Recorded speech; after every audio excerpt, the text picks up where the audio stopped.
communication supplémentaire sur ce document final. Nous avons un invité ce soir. Il s'agit du coordinateur de la commission de finalisation du projet de constitution. Il s'agit du professeur Fousseni Samake. Bonsoir, professeur. Bonsoir, madame. Tout d'abord, parlez-nous un peu de la mission et de la composition de cette commission. Merci beaucoup, madame. Bonsoir, mesdames et messieurs. La commission de finalisation a pris le relais de la commission de rédaction. La commission de rédaction qui a commencé ses travaux en juillet dernier a remis un avant-projet de constitution au président de la transition et pour parachever en fait le processus d'élaboration de la nouvelle constitution, il a été mis en place donc cette commission de finalisation. Alors la commission de finalisation comprenait 72 membres représentant toutes les composantes de la société, les institutions de la République, les partis et groupements politiques, les organisations de la société civile, les confessions religieuses, les groupes signataires de l'accord pour la paix, les forces de défense et de sécurité, la diaspora, pour ne citer que cela. Donc il s'agit effectivement dans sa composition d'une représentation, je dirais, symbolique de l'ensemble des composantes de notre société. Voilà un peu la composition de cette commission de finalisation qui a travaillé pendant 15 jours d'arrache-pied et je dois vous dire que toutes les décisions qui ont été prises par la commission l'ont été par consensus. C'est-à-dire que la commission n'a jamais eu recours à un vote pour adopter une décision. Professeur Samake, vous l'avez dit, il y a 6 amendements. Et est-ce que vous pouvez nous parler davantage sur certains de ces amendements-là? En fait, il n'y a pas que 6 amendements. Il y en a beaucoup plus. Il n'y a pas que 6. Je n'ai cité que les 6 amendements marquants, mais il y a beaucoup d'autres amendements. Je pense que chacun pourra s'en rendre compte en faisant une sorte d'étude comparée entre l'avant-projet et ce projet-là. Ce qui en fait s'est passé, c'est que la commission de finalisation a passé en revue l'ensemble des dispositions de l'avant-projet. D'accord. Tous les articles et on l'a dit, il y a eu des amendements sur des alinéas, des phrases, des membres de phrases, même sur parfois des mots. Donc il y a énormément d'amendements, mais les plus significatifs ont été notés, comme ça a été dit tout à l'heure. Alors, je voudrais revenir sur certains de ces amendements qui sont en fait des modifications apportées à l'avant-projet. Il y a d'abord la réécriture des articles qui traitent des langues et de la laïcité. Alors, vous savez que ces 2 sujets avaient provoqué beaucoup de controverses, de malentendus. Je pense plutôt qu'il y a un problème de compréhension. Alors, pour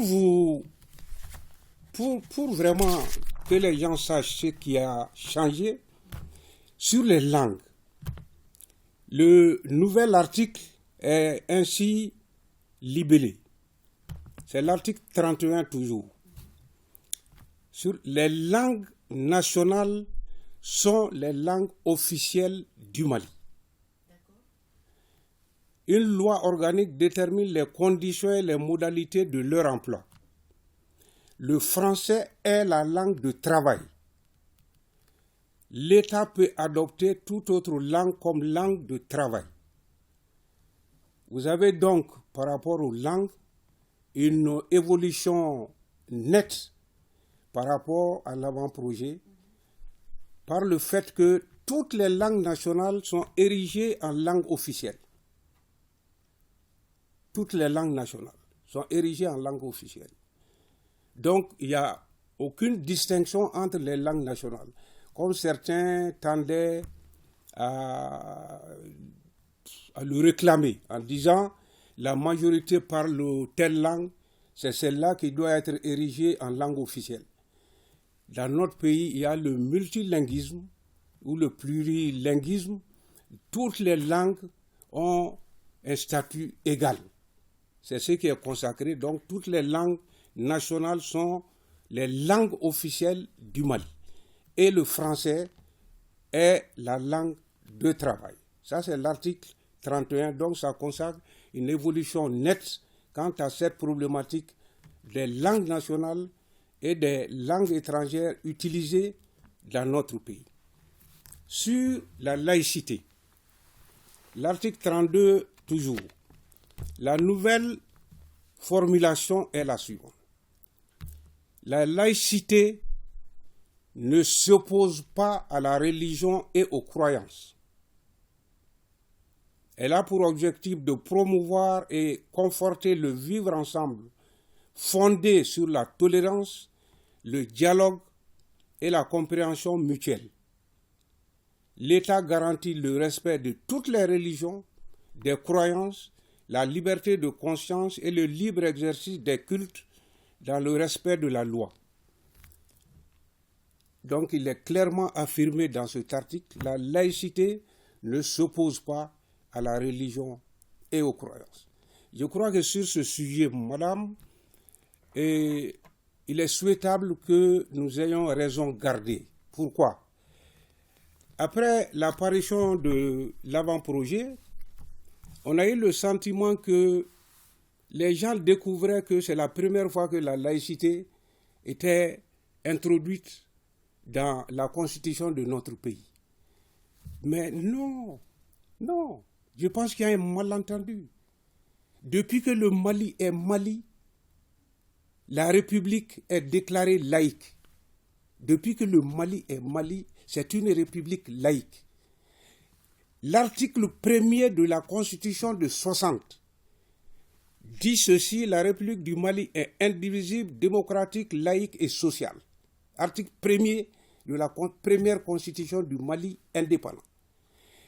En 68, avec le coup d'État, il y a eu une ordonnance qui a gouverné le Mali de 68 jusqu'à 74, 75, presque 79, qui dit exactement la même chose. L'article 1er de cette ordonnance. Il y a eu la Constitution de 74.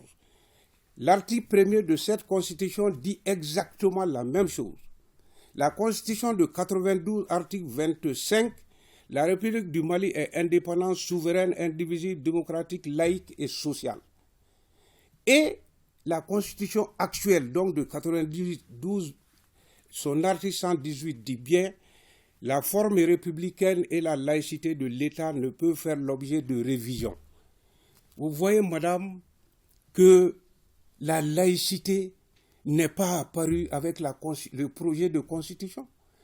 Ce qui s'est passé dans le projet de constitution, c'est que les gens disent, on dit, c'est une république laïque. Mais qu'est-ce que c'est que la laïcité? Ça nous a été posé lorsqu'on a procédé à des écoutes. Donc, pour clarifier, donner un contenu à la laïcité, on s'était contenté de dire que la laïcité a pour objet de favoriser le vivre ensemble.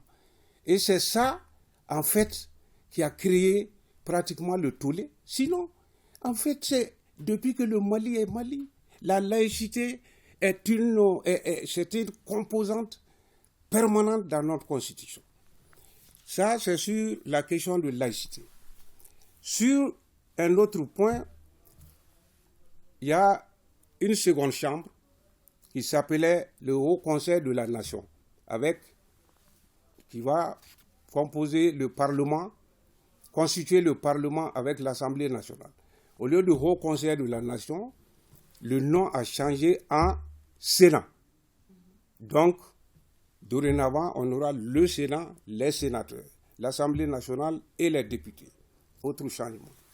Il y a également la question de la transhumance politique, ce qu'on appelle la transhumance politique ou le nomadisme politique. Vous savez qu'on a demandé qu'on dise dans la Constitution que les élus qui viennent à démissionner de leur parti puissent être déchus de leur mandat.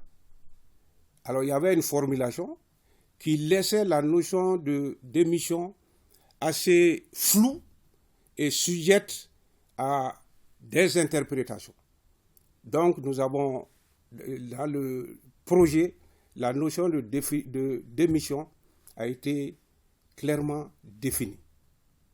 Bon, il y a d'autres dispositions qui sont dans le projet, comme la représentation des Maliens établis à l'extérieur, parce qu'il est important pour eux que, effectivement, se sentir Maliens, qu'ils puissent avoir leur représentation au niveau de la représentation nationale.